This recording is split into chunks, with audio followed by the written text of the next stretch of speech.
नमस्कार दोस्तों, मैं मंजू पाठक अपने चैनल में स्वागत करती हूँ। कहिए कैसे हैं आप लोग। आशा करती हूँ कि आप लोग बहुत अच्छे होंगे।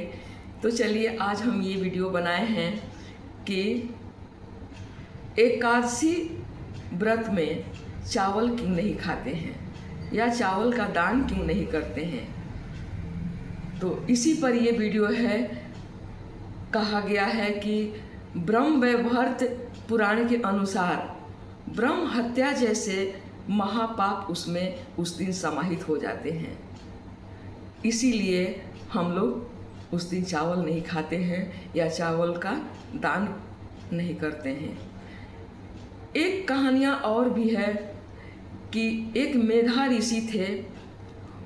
वो अपने महाशक्ति के प्रकोप से बचने के लिए उस दिन जौ और चावल में समाहित हो गए थे और जिस दिन समाहित हुए थे उस दिन एकादशी व्रत था।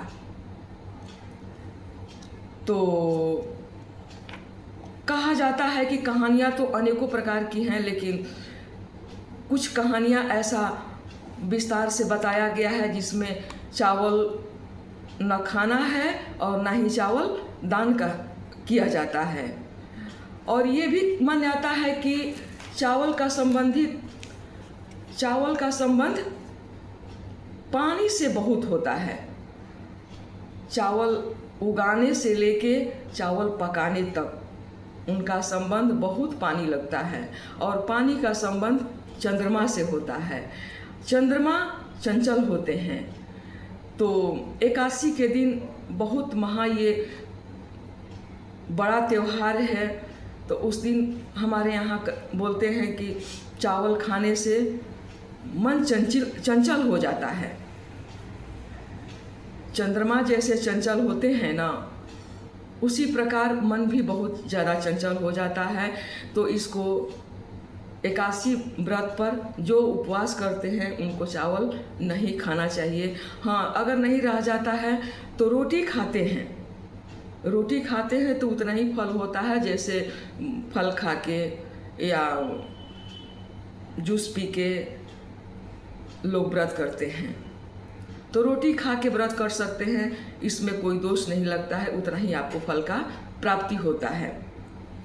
इसी प्रकार समुद्री नमक भी नहीं खाते हैं पारण के दिन या फिर फास्टिंग के दिन। किसी किसी क्षेत्र में तो समुद्री नमक, सेंधा नमक जैसे खाते हैं। तो सेंधा नमक में कुछ साबूदाना बना के कुछ बना के जिसको या बीमारी वाले हैं या तबीयत जिसका खराब रहता है तो ये सेंधा नमक में बना के वो अपना खा सकते हैं या फिर पारण में भी वो सेवन कर सकते हैं। हम लोग तो नहीं खाते हैं सेंधा नमक। एकादशी के दिन हम नहीं खाते, सेंधा हो या पहाड़ी नमक हो, हम नहीं खाते हैं। तो बहुत सारा जैसे किसी किसी को देखे हैं कि एकादशी व्रत किए हैं या लौकी का सब्जी रोटी बना के या आलू का भुजिया रोटी बना के घी में सेंधा नमक डाल के वो खाते हैं। तो कोई बात नहीं, पहाड़ी नमक मत खाइए, वो भी नहीं खाया जाता है और सेंधा नमक में आप बना के आप खा सकते हैं। मसूर का दाल भी मना है। उड़द और मसूर का दाल ये भी माना जाता है। मसूर के दाल में भी माना जाता है कि वो मांस का अंश उसमें आ जाता है, इसीलिए मना है। इसी प्रकार बैगन भी मना है। बैगन भी हम लोग नहीं खाते हैं। बैगन तो हम बोलते हैं, लेकिन बहुत सारे क्षेत्र में ये बोला जाता है, बेगुन बोला जाता है। इसका नाम असली में सच पूछिए तो बेगुन है, जिसमें कोई गुण नहीं है। उस बैगुन में देखा जाए तो उसका नाम ही बैगुन इसलिए पड़ा है कि उसमें किसी प्रकार का गुण नहीं है। और काटिए तो किसी किसी बैगुन में बहुत सारा कीड़ा भी निकलता है, तो मन नहीं मानता है और उसको अशुद्ध भी मानते हैं। सरसों तेल नहीं खाते हैं, इसको भी अशुद्ध मानते हैं, तो वो भी हम लोग नहीं खाते हैं। फूल गोभी भी नहीं खाया जाता है।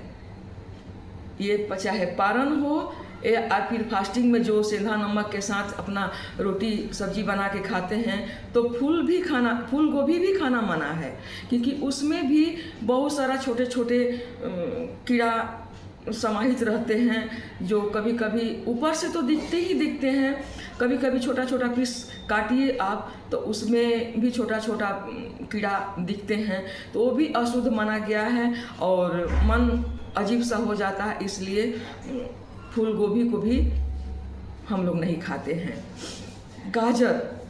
गाजर भी कहा जाता है कि अरे गाजर तो फल में गिनती होता है, इसको बहुत सारे घरों में हलवा बना के खा लेते हैं, बहुत सारे घरों में ऐसे सलाद के रूप में खाते हैं, या फिर ऐसे भी गाजर का मौसम है तो गाजर लोग खा लेते हैं। लेकिन ये संतों का कहना है कि गाजर भी नहीं खाना चाहिए। ये मेरा मानना नहीं है, लेकिन ये संत लोग का प्रवचन में एक जगह हम सुने थे कि गाजर भी नहीं खाते हैं। तो इसी प्रकार बहुत सारा चीज़ है जो हम लोग परहेज करें तो अच्छा है, और अपना कल्याण अगर चाहते हैं तो इंसान मांस मंदिरा का भी सेवन न करे। एकादशी पर हो वो तो ऐसे भी नहीं करना चाहिए, लेकिन जो एकादशी व्रत किए हैं तो कहा जाता है कि अरे क्या है, मानने वाला को बहुत कुछ है, नहीं मानने वाला का कुछ भी नहीं है। तो इसीलिए मांस मंदिरा का भी सेवन नहीं करना चाहिए। दारू शराब जो पीते हैं और एकादशी व्रत किए हैं तो वो क्या क्या चीज़ से दारू शराब बनता है आप देखे भी होंगे, तो आप समझ लीजिए और उसका अनुमान लगा लीजिए कि वो कितना शुद्ध है कितना नहीं शुद्ध है। इसीलिए उसको आप सेवन न करें, उससे बहुत कोसों दूर रहिए। और व्रत त्योहार पूजा पाठ अगर आपसे होता है, आप करते हैं तो शास्त्रीय विधि अनुसार ही कीजिए, न तो हाथ जोड़िए एकदम मत करिए। कुछ ही दिनों में बहुत सा परिवर्तन होने वाला है, हम ऐसा मानते हैं। जैसे जिस प्रकार का समाचार सब न्यूज़पेपर में देख रहे हैं, जिस प्रकार से रोज़ एक घटनाएं हो रहा है, तो ये बहुत देर नहीं है, कुछ ही समय बाद आपको बहुत सारा परिवर्तन देखने को मिलेगा। और इसलिए कहा जाता है कि अपने पर्व त्योहार मांस मंदिरा ये अपने एकादशी व्रत पर तो खास करके एकदम परहेज करिए, उससे दूर रहिए और इसमें सेवन करके अपने पापों का भागी मत बनिए। अगर ऐसा आप करते हैं तो आप पर 4 पाप लगता है, उसमें 4 पापों का भागीदारी बनते हैं। पहला जैसे भाग होता है ब्रह्म हत्या, उस लगता है दोष। ब्रह्म हत्या जैसे गौ हत्या का दोष लगता है ना, उसी प्रकार ये सेवन करने से, मांस मंदिरा एकादशी पर सेवन करने से, दारू शराब पीने से ये ब्रह्म हत्या जैसे दोष लगता है। सोना चोरी करने का दोष लगता है। और तीसरी बात यह है कि अपने गुरु अपने पत्नी से जो संबंध गलत बनाते हैं वो भी दोष लगता है। इसलिए मैं बार बार आपसे निवेदन करती हूँ कि अगर एकादशी का व्रत करते हैं तो कृपया करके इन सब चीज़ों का सेवन न करें। पहला चावल, दूसरा मसूर दाल, गाजर हुआ, बैगन हुआ, सरसों तेल हुआ, फूल गोभी हुआ, मांस मंदिरा हुआ, लहसुन प्याज हुआ, दारू शराब हुआ, इन सब चीज़ को आप त्याग कर दीजिए। ना एकादशी के दिन कीजिए, ना पारण में कीजिए। तो चलिए, आज मेरा ये छोटा सा वीडियो इतने देर का था और अच्छा लगा होगा तो ज़रूर एक लाइक कीजिए, और कुछ समझ में ना आया होगा तो हमको कमेंट सेक्शन में बताइए, हम इससे अच्छा विस्तार पूर्वक आपको करके बताएंगे। एकादशी व्रत का जो नियम है, जैसे किया जाता है, हम आपको करके वीडियो बना के आपको दिखाएंगे। धन्यवाद।